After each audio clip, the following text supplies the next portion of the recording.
If you have a child who's had straight A's through 8th grade, it doesn't mean that you're out of the fire. And what I mean by that is, let's say your son and daughter's IQ is 125. And let's say you're a very organized parent who's provided a lot of structure, a lot of expectations. Johnny, you can't go out before you get your homework done. Gee, Mr. Smith, has my son turned in all his homework? So you're sort of being a mother, father, hen, so to speak, keeping everything in check. It's not uncommon for a child to get into junior year of high school if they have the high IQ and develop difficulty. I know I probably should not speak of my children, but I think my daughter, we knew my daughter was ADD when she was 4 or 5. And my wife, God bless her, she obviously is in control. Child was never seen by a psychiatrist. We just did structure. And she did very well. And she learned hard work. I think if you teach an ADD child to work through this discipline, they actually learn how to work hard. They have to. But even when she went off to college, I think it was freshman year in college where she said, I think I probably need to go see somebody, and she did. My son made it till junior year of high school when he was trying to play 2 or 3 varsity sports, student government president, and 3 or 4 AP classes. And we realized, I think you reached that point, Jonathan. And they found a good doc in town, and they were able to use minimal amount of medicines that help. But if you have a child who has these symptoms, first get them seen.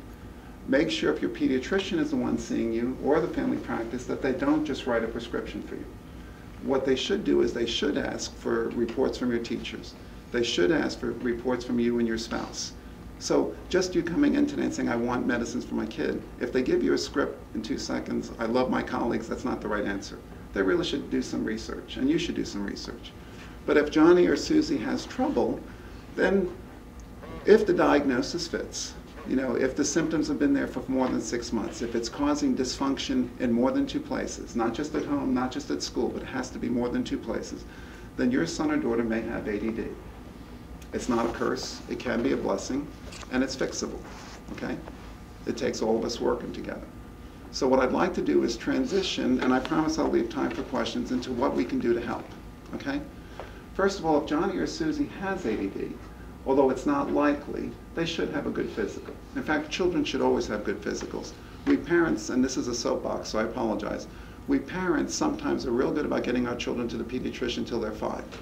But the pediatricians somehow forget to ask you to come at 6, 7, 8, 9, 10. But really, a child deserves a good physical once a year. And if your pediatrician does that, kudos to your pediatrician. If you do that as a parent, kudos to you.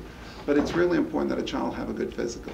So, although it's not likely, make sure that your child's not hypothyroid, make sure your child doesn't have, in our community, probably not likely, but sometimes lead poisoning. There are a few medical conditions that can cause ADD symptoms. Rarely, I've had 2 or 3 children in my life that have had what they call a staring spell seizure disorder. It's called absence or petit mal. And rarely a child with petit mal seizures can look ADD and attentive, okay? But most pediatricians will see your child, will say Johnny's normal, Susie's normal, and that's a good step to go on. If you go to see your doctor, medicines are an important tool to treat. And we're going to talk about medicines at some length. But I want to first talk about what you and I need to do, okay? There are 3 tricks for the ADD child. There are probably many tricks, but there are 3 tricks that help me when I take advantage of them. 1, Mrs. Kuhn, my teacher, was right. I do need to write things down. If my wife says something and I don't write it down, it's not done. So we need to write things down. The trouble is, if I have an agenda that's this big and it's not in my back pocket, it doesn't help me. So having something that they can use that's quick to reach and easy to keep is important. Sometimes these agendas are these 8 by 11s, so where's the kid going to stuff it in the pocket if he has to go somewhere where he can't carry something big? But we have to write things down because we forget. Then we have to use it. Now I need to tell you that technology is not all bad, and I'll explain why. I used to keep lots of agendas, but it's only since I have the little iTouch that I really find my calendar works. Now, what really works for me is I have a wife that keeps a calendar, I have a secretary that keeps a calendar, and I have a wonderful physician assistant that keeps a calendar. And with the 3 of them, they keep me in check. But I'm embarrassed that I need those assistants. Excuse me, but we have to write things down. We have to make sure we check the list. Second thing we have to do with ADD is we have to put things in one place. I spent my life telling my wife, what did she do with my keys? I didn't know I was ADD till about 10 years into my marriage. She probably knew early on, but I did not, it didn't click. I just thought I was normal. But you were a psychiatrist and you didn't realize it? Or? No, I just thought, I really didn't. I knew when I was in med school, I knew that I'd sit at the front of the class and after 2 minutes lose the professor. Med school was wonderful because I had a note-taking service, so at the end of the day I'd get a set of notes. College, every class I had to borrow your notebook, every class. If I saw that you were taking notes at the end of every class, I'd borrow your notebook, and if I wrote it, I can get it. But if I sat in class, it was a waste of, I hate to say a waste of time, but I was not medicated. It was virtually impossible. I truly was a nerd. I mean, people sometimes have a hard time. All I did was rewrite notes and memorize them. So I don't want your child to do that. It's a waste of time. But we have to write things down because we forget. We have to put things in one place because we lose it. So if you're the parent and you're frustrated, realize that unless you teach your son or daughter to put all their homework in one folder, to put the folder by the door, to bring the folder to school the first morning, and then hopefully you have a school system that's supportive, where the best solution for me would be that you deposit everything immediately. You go to school, there's a box, you put A, B, C, D in. When they have to carry that little folder all day long, by the last class, that last piece of paper may get lost. But I don't know that in fairness to the schools, we can make them change that. So we write things down, put things in one place. The most important trick is the Nike commercial. I don't own Nike stock, I don't think, but just do it is what I need to live by. As soon as I tell my wife in a minute, as soon as I tell my boss in a minute.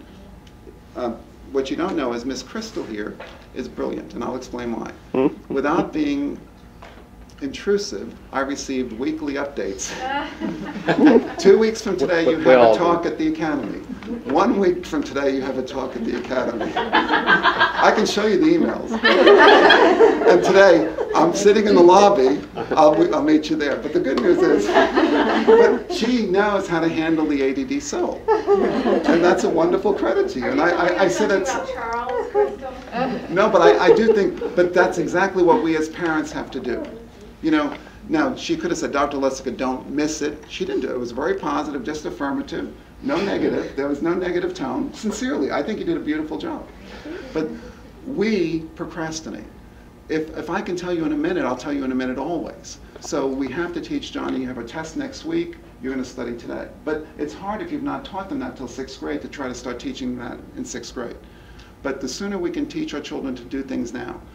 If you want them to throw out the garbage, you say, Johnny, throw out the garbage. Well, what did my poor dad do? My dad would sit in the chair, he'd say, Johnny, throw out the garbage. He would have no eye contact. He'd be sitting in a chair, I'm embarrassed to say, sometimes drinking a beer. And I'd say, okay, Pop. And then I'd go out to the kitchen, and usually, because we can get distracted very quickly, the doorbell rang, there was cookies on the counter, there was a daily newspaper. I saw a piece of art that was interesting or something on the counter. And all of a sudden, 10 minutes later, I come back and my dad says, did you throw out the garbage?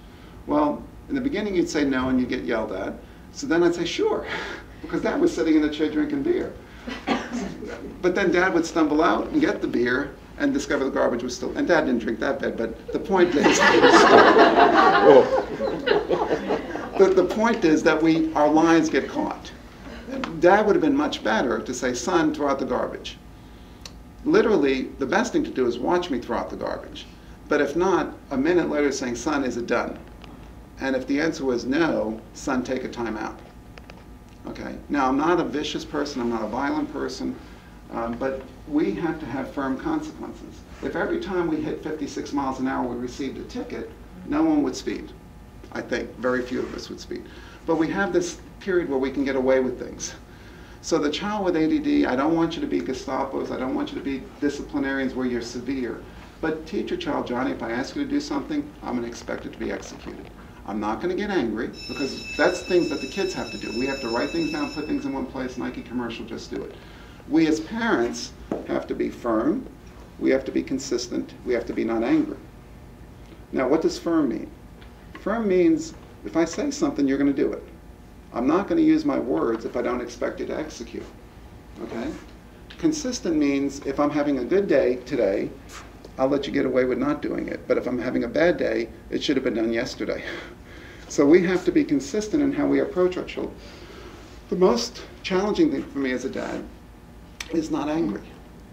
You might say, well, Dr. Leska, do you get angry? Unfortunately, the answer is yes.